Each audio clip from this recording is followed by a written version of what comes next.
Alright, it's been a while since I've done a game jam, so it's time to get back into the swing of things. I'm making a game in 1 week. I've teamed up with my artist friend Sour Sauces, and we're gonna try and make something hopefully decent for the Code for a Cause game jam. The theme is Keep Moving Forward.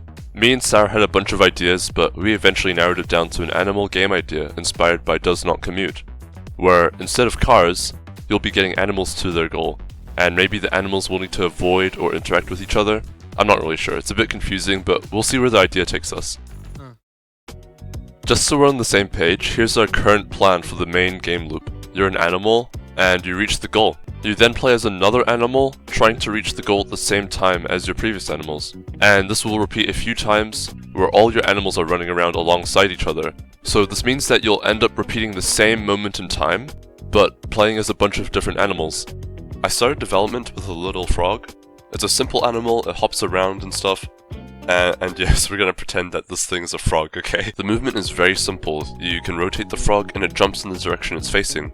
I also had a bunch of plans early on for adding water and calculating the frog height so it can jump on different objects, but this was just a bit too much and I just scrapped these ideas. I also started thinking about what other animals I'd want to have in the game. I was thinking that the game could be a bit boring if it's just small little animals moving around, and so I thought maybe adding a snake could be interesting, as it's almost like a big player-controlled obstacle. I was very uncertain if I could actually make a snake, but I figured like, what's the worst that could happen, right? What's the worst? That's not quite right. Oh, that's definitely not right. Alright, here we got an actual working snake. It slithers around.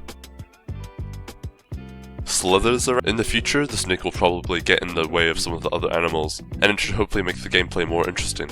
The way the snake works is that I have a path, and you control the direction in which the path grows. I then draw a thick line that moves along this path. This looks really awful and unnatural on a super long path, so I kept the snake kinda short, and if I had the extra time, I would have liked to go for a more realistic, procedural snake movement.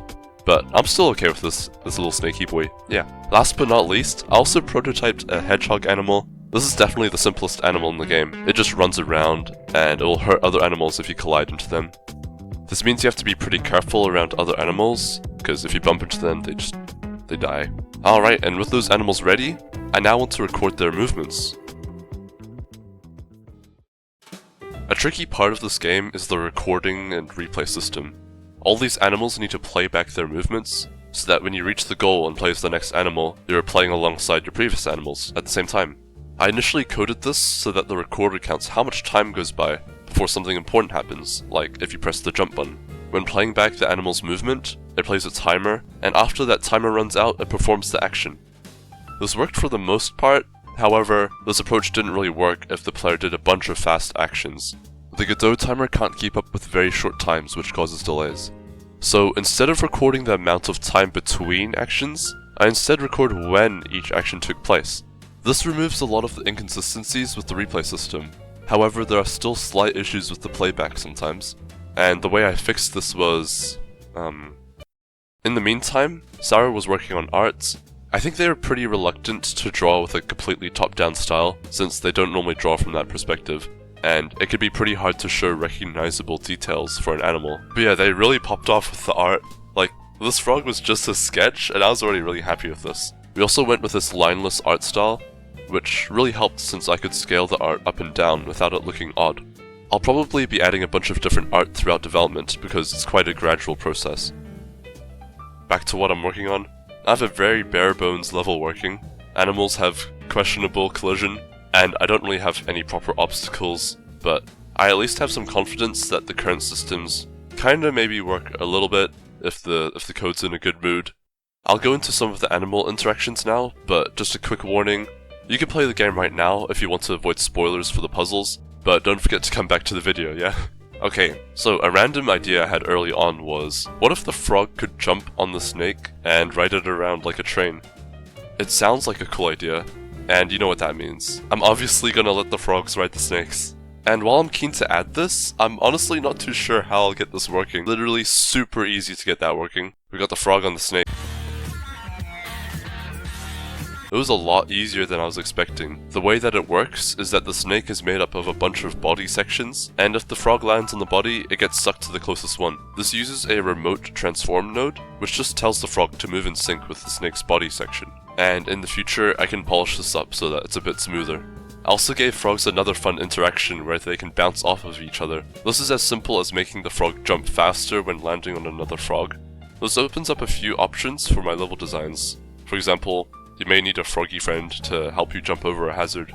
This is probably one of my favorite parts of game development, where I just get to turn my weird and fun ideas into something real. A lot of people have all sorts of these interesting ideas, but getting started can be tough, whether it's the programming, the math, or just the general problem solving.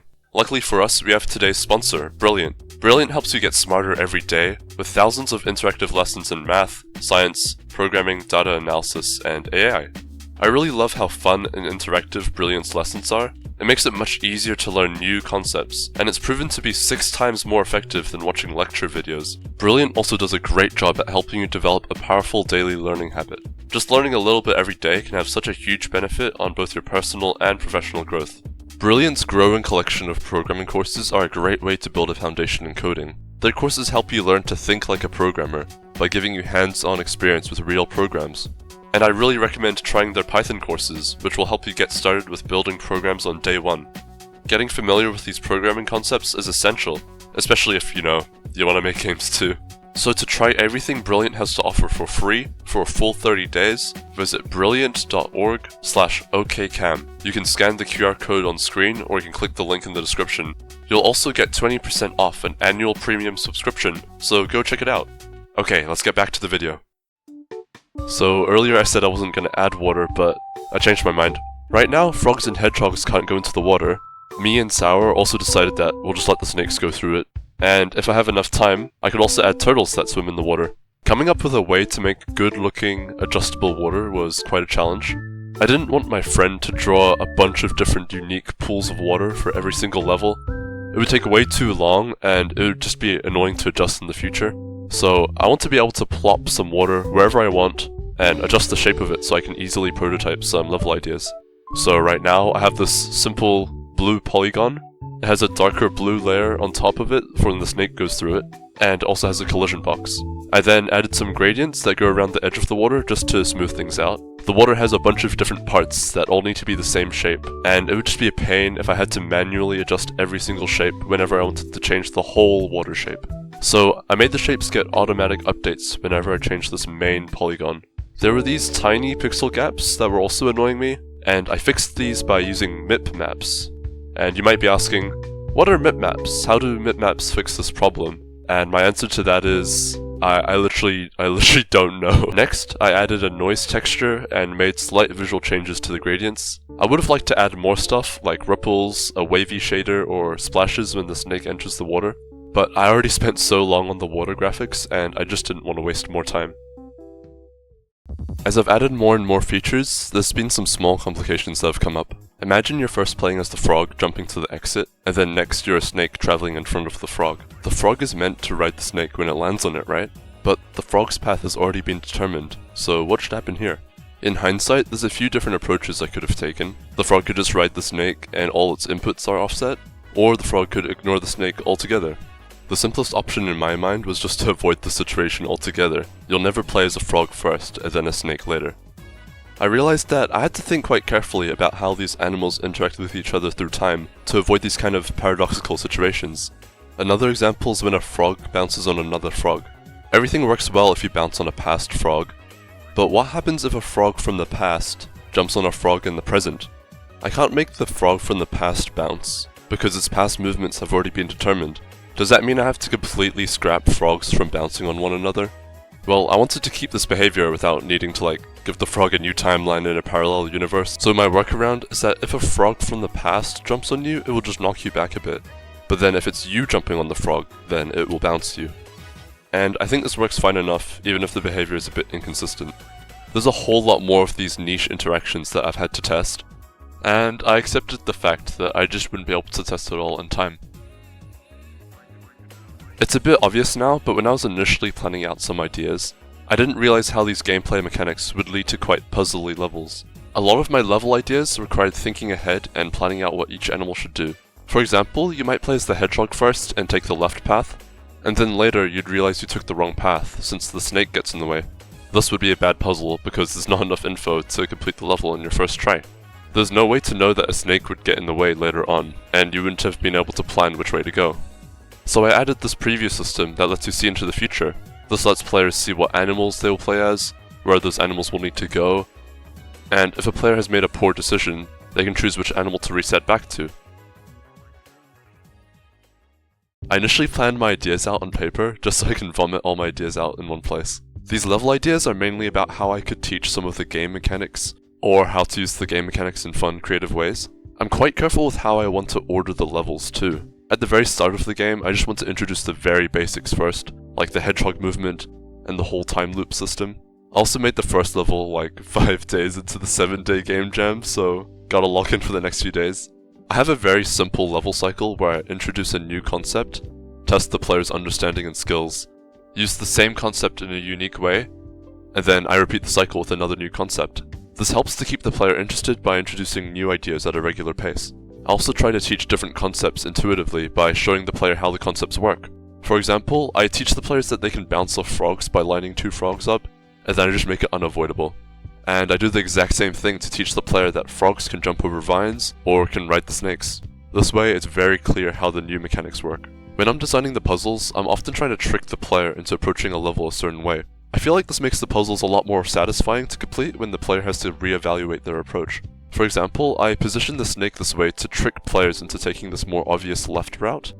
This blocks the hedgehog from reaching the exit, so they'd have to go back and try find a different approach. However, if a player is paying careful attention, they can plan around this and avoid the collision. I'm really glad I was able to have quite a few different levels that follow this player tricking design, and with a couple levels ready, it's time to do a bit of playtesting. It's really important to find some time for playtesting. I left this pretty late, but it's better now than never. My friends immediately found a bunch of bugs, and one of my favorite bugs was the snakes being able to eat other snakes. Another thing I noticed from playtesting was that I had written a bunch of tips at the bottom of the screen, but no one ever really read them, mainly because it's hard to see and it's not always important. So a big change I made was just shoving the most important information right in front of their face. So rather than just briefly mentioning the preview system at the bottom of the screen, I would force the players to actually engage with it. I also noticed that some players would try to brute force this level, so I made the level detect if they're trying to do this. And if they are, I try to help them consider any other possible routes. After this main wave of playtesting, there's also a lot of polish that I wanted to add. Because I had the time, I was able to add a new turtle animal, and a few more levels to go with it. The turtles swim around and have to stay in the water, and they have a few interactions. The frog can land on them, and the snakes can eat them. I also improved the frog's movement. They used to have fixed length jumps, which means it was a bit hard to be precise. Now you can hold the jump button down to do a long jump, and release jump early to do a short jump. Just like how jumps normally work in platformer games. Some smaller things I improved was changing from the snappy landing to something a bit more smooth, and also adding little splashes when the animals fall into the water. Previously, when animals were eaten by the snake, they would just disappear, so I improved this so that the snake bites the animal and holds them in its mouth. Some of the other improvements I made took much longer. The levels were looking quite empty, and Sarah had prepared quite a bit of environment art, so I just had to spam a lot of decoration everywhere, just to make the levels feel a bit more interesting. When adding sounds to my game, I just find royalty-free sounds from Pixabay. It's pretty easy to find water splashes, snake noises, grass sounds. For the snake eating other animals, I used a carrot bite sound. And for the turtle sounds, what does a turtle even sound like? One second.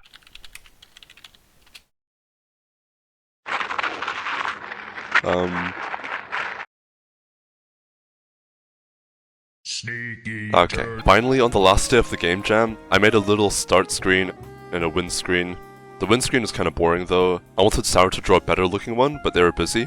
So I calmly asked my friend Tortito if they could draw some windscreen art. So they got cooking, and they were able to whip this up in an hour, which was really good, especially because I gave them not much notice. As well as all these improvements, I really would have loved to add more levels, especially more chaotic ones with more animals and more unique interactions. I also really would have loved to add new animals too, but yeah, there just really wasn't enough time to add as much as I would have liked.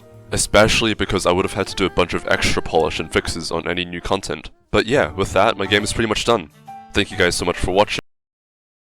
I had an absolutely huge panic. In the last hour of the jam, all my levels stopped loading in the editor. Mind you, I'm not normally one to leave things to the last minute, but this is the one time that I did, and it really was a nightmare situation.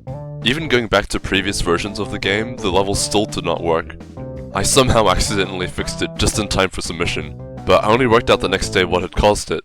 Each level holds a reference to the next level, and the windscreen holds a reference to the first level so you can play again. When opening a level in the editor tries to load all referenced resources, like the next level scene, and this would just go on forever. But yeah, now I know to avoid that in the future. My quick fix is just to store the path to the next level as a string. Good to finally get another game jam done. Out of 276 entries, my game ended up placing 8th from community votes and 5th from judging. Thank you guys so much for watching. If you enjoyed the video, then that's cool. Feel free to join the Discord if you're interested in any progress updates on my games, or if you just want to chat with the community, stuff like that. There's links in the description to the Code for a Cause game jam, and also to the game if you want to play it. And I'll see you guys in the next video.